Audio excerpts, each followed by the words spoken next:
धर्म, कर्म, विधि विधान और ज्योतिष की सटीक जानकारी पाने के लिए YouTube चैनल जीवन दर्पण को सब्सक्राइब करें और हाँ, अपडेट रहने के लिए बेल आइकन दबाना ना भूलें।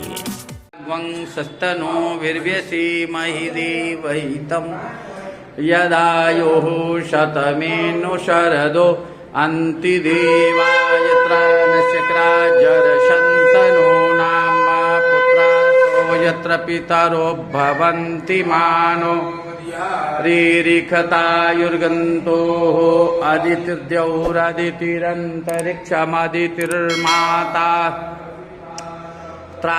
विश्वे देवा अदितिः पञ्चजना अदितिर्जातमदितिर्जनितवामाद्यौः शान्तिरन्तरिक्षगं शान्तिः शान्तिरापः शान्तिरोषधयः शान्तिः वनस्पतयः शान्तिर्विश्वे शांति ब्रह्म शांति सर्वगं शांति शांतिरेव शांति सामा शांतिरिधि यतो यतः समीहसे ततो नो अभयं कुरु सन्नः कुरु प्रजाभ्यो भयन्नः पशुभ्यः विश्वानि देव सवितरुर्दूरि सुहायद्भद्रां तान् आशुः शान्ताकारं भुजगशयनं मनाभं सुरेशं विश्वाधारं गगनसदृशं मेघवर्णं लक्ष्मीकान्तं कमलनयनं योगिभिर्ध्यानगम्यं वन्दे विष्णुं भवभयहरं सर्वलोकैकनाथम्।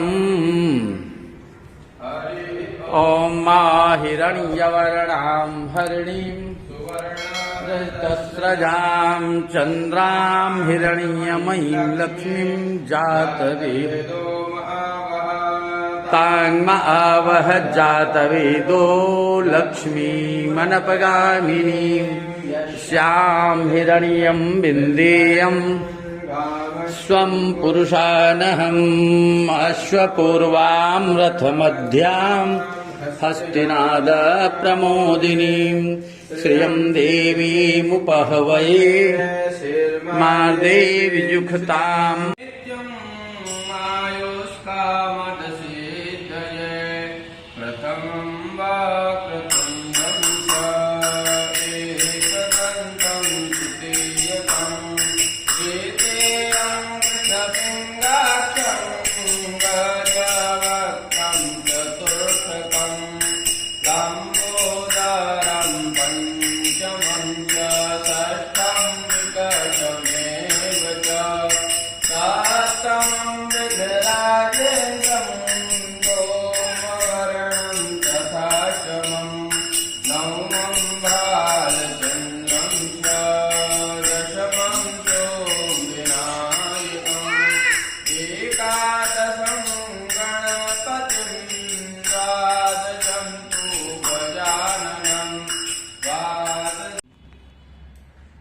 गृह प्रवेश के दरमियान इतना माने इसको हम आडंबर नहीं कहेंगे। जैसे एक मकान बनाने के लिए ईंट की जरूरत पड़ती है, बालू की जरूरत पड़ती है, सीमेंट की जरूरत पड़ती है, रड की जरूरत पड़ती है और अन्य वस्तुओं की जरूरत पड़ती है। अगर उसमें से कोई वस्तु की कमी होगी तो दीवार कमजोर हो जाएगा। ये डेड समझ। इसीलिए हमारा सिद्धांत यह है कि गृह प्रवेश करते समय मजबूती से काम होना चाहिए। हम सामने वाले को प्रकाशित करते हैं, बताते हैं कि गृह प्रवेश क्या है, गृह प्रवेश वास्तु शांति क्यों करना चाहिए। व्यक्ति गृह प्रवेश अपने जीवन में एक बार करेगा, एक मकान में एक ही बार करेगा।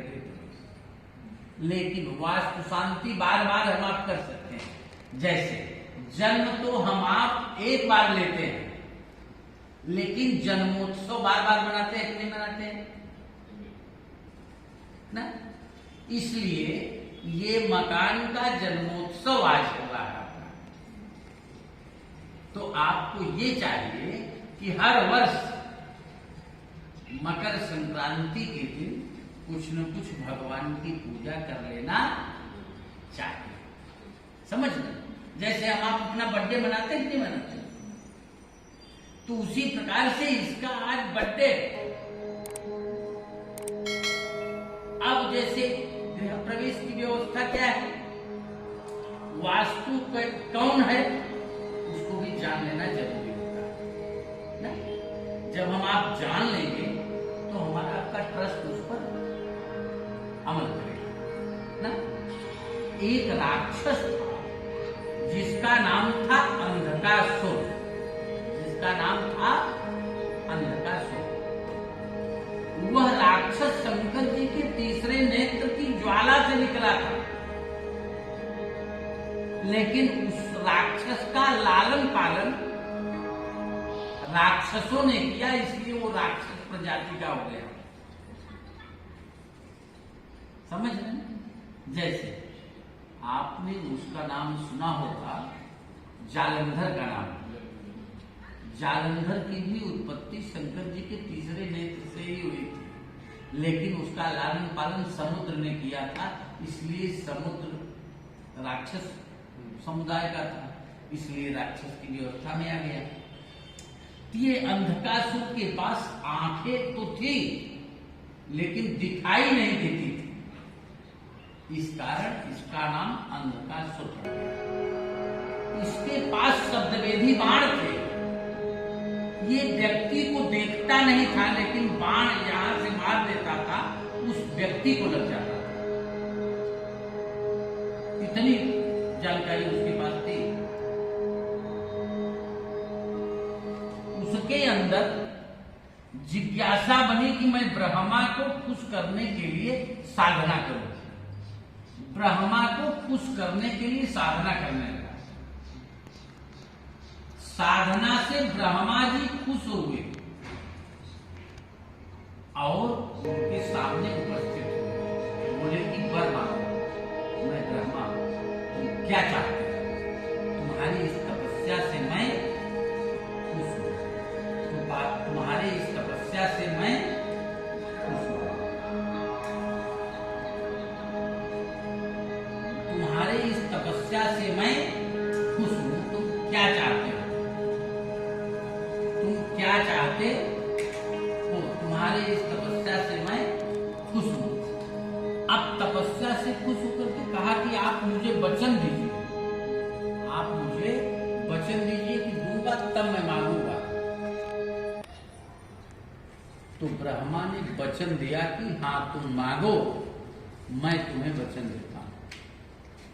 ये कहा कि जितना बड़ा पृथ्वी है उतना बड़ा मैं हूं। जितना बड़ा पृथ्वी है उतना बड़ा मैं हो जाऊं।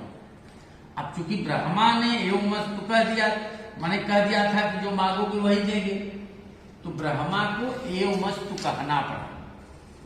जब एवमस्तु जैसे ही कह दिए वैसे ही वो अंधकासुर बढ़ने लगा। अंधकासुर बढ़ने लगा। अंधकासुर जब बढ़ने लगा तो जितना बड़ा पृथ्वी उतना बड़ा मैं हो गया, वो अंधकासुर हो गया। तो चलने लगा, उधर चलने लगा, अंधकासुर चलने लगा।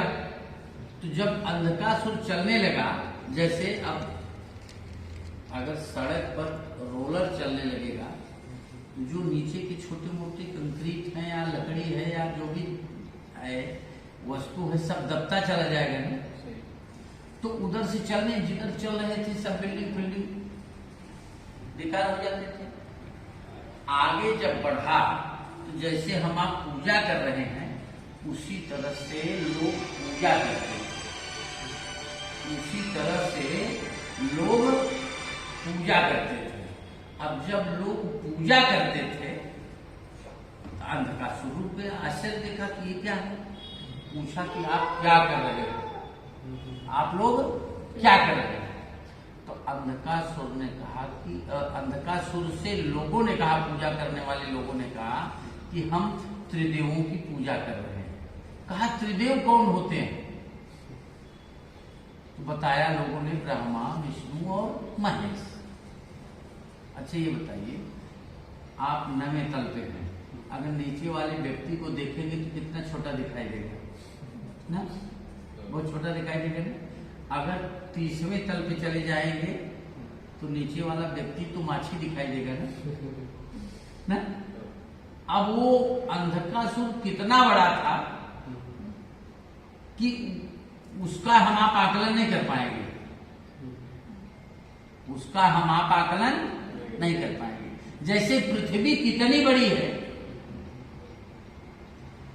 पृथ्वी के 3 भाग में तो जल भरा हुआ है,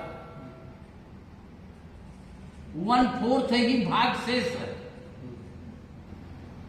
फिर भी उसका मीटर से आकलन हमारे आपके पास। अंधकासुर कितना बड़ा था। तो राक्षस इतने वो होते थे, माने राक्षस जो होते थे वो एहसानमंद नहीं होते थे, आपसे ही पाते थे और आपको ही भूल जाते थे। लोगों ने कहा ब्रह्मा कौन, देखा तो ब्रह्मा छोट देखा तो ब्रह्मा बड़ा हो गया। जब छोटा बैठ करके पूजा कर रहा था तब ब्रह्मा सामने दिखाई दी तो उससे बड़ा दिखाई दे रहे थे। अब जब ऊंचाई पे चला गया तो उसको छोटा ब्रह्मा दिखा। कहा कि पहचाने नहीं। जैसे बलून जान रहे हैं, बलून आप दुकान पर से लेंगे तो 1 पैकेट बलून लेंगे तो आप अपनी पैकेट में ला सकते हैं, जेब में डाल करके ला सकते हैं। अगर 1 बलून फुला करके दे दिया जाए तो जेब में ला सकते हैं, थैले में भी नहीं ला सकते। थैले में भी लाएंगे तो उसके फूटने का डर बना रहता है कि कब फूट जाएंगे ना। तो वो अंधकासुर की ताकत जब बढ़ी, शरीर बढ़ा, उसके अंदर अहंकार आ गया। अहंकार जब आ गया तो न ब्रह्मा को पहचान रहा है, न विष्णु को, न शिव। ब्रह्मा के पास पहुंच गया। लोगों से कहा, जैसे अगर आपसे कोई अपरिचित व्यक्ति करता या आप पूजा करा लीजिए तो आप कराने को तैयार होते नहीं है। तो मैंने कहा इसलिए आप तैयार थे। तो लोगों से कह रहा था कि आप मेरी पूजा करो। लोगों ने कहा हम आपकी पूजा नहीं करेंगे, हम आपको पहचानते नहीं। तो कहा अच्छा ब्रह्मा कह देंगे तब करोगे। कहा हाँ करेंगे। सोचा कि कुछ समय के लिए तो भला हट जाएगी ना, चलो ठीक है। अब वो ब्रह्मा के पास पहुंच गए जाएंगे। कहा कि पृथ्वी पर हमारी पूजा होनी चाहिए, हम बहुत बड़े हैं, जितना बड़ा पृथ्वी उतना बड़ा मैं, पूरी पृथ्वी पर हमारा राज्य है, हमारा एरिया है। तो ब्रह्मा ने कहा कि देखो मैं आपको अपनी पूजा करने के लिए कहा था क्या। तो कहा नहीं कहे थे। कहा कि मैंने आपको कहा था, मैं किसी को भी नहीं कहूंगा, किसी को भी मैं नहीं कहूंगा, करे या न करे। कहा ये कहने से काम नहीं चलेगा, अगर नहीं कहोगे तो हमसे युद्ध करो, अगर जीतोगे तब आपकी पूजा होगी, नहीं तो हमारी पूजा होगी। ब्रह्मा से युद्ध करने लगा। अब ब्रह्मा जी पत्नी के नीचे बगल हो गए, विष्णु के पास गया। विष्णु भगवान से भी जबरी युद्ध किया, जबरन युद्ध किया। विष्णु भगवान से भी जबरन युद्ध किया। विष्णु भगवान भी नहीं जीत पाए, पतलीगिरी से बगल हो गए। शंकर जी के पास गया, शंकर जी से जबरन युद्ध किया। शंकर जी भी नहीं जीत पाए, पतलीगिरी से बगल हो गए। तो तीनों एक साथ एक जगह मिलकर के आपस में बात कर रहे थे, किया क्या जाए। सब आश्चर्य में पड़े थे, बात कर रहे थे। तब तक ये तीनों के पास पहुंच गया जहां तीनों थे। कहा एक चांस और आपको देते हैं, आप तीनों एक साथ लड़ो, हम अकेले। अगर आप जीत जाओगे तो आपकी पूजा होगी, नहीं तो हमारी पूजा होगी। तीनों एक साथ लड़े लेकिन बाल बांका नहीं। तो विष्णु भगवान ने धीरे से उसके कान में कहा कि तुम चाहते क्या हो वो बताओ, चाहते क्या हो वो बताओ। तो उसने धीरे से कहा कि देखिए जितना बड़ा पृथ्वी है उतना बड़ा मैं हूं, और पूरी पृथ्वी पर हमारा अधिकार है। कोई जमीन में मकान बनाए या कोई तल पर मकान बनाए, हाँ, जब तक मेरी पूजा नहीं करेगा तब तक उसको सुखी नहीं रहने देगा। तो विष्णु भगवान ने कहा देखो राक्षस के नाम पर तो पूजा कोई नहीं करेगा, तुम्हारी पैकिंग मैं बदल दूंगा। अच्छा ये बताइए, कोई जहर अगर दे दे और पैकिंग में जहर लिखा है, कोई खरीदने को तैयार हो? शराब जहर ही है, तंबाकू जहर ही है, लेकिन उसमें जहर नहीं लिखा है, लेकिन लोग खरीद करके खाते और पीते ना। तो कहा कि तुम्हारा नाम आज से हम वास्तु रख देते हैं, वास्तु पुरुष रख देते हैं। मेरा नाम विष्णु भगवान है, मेरा नाम भी वास्तु पुरुष के रूप में है। तुमको हमारे नाम की तरफ से लोग जानेंगे, तब तुम्हारी पूजा करेंगे। अंधकासुर नाम से तुम्हारी पूजा होगी, इसलिए आज से तुम्हारा नाम वास्तु पुरुष है।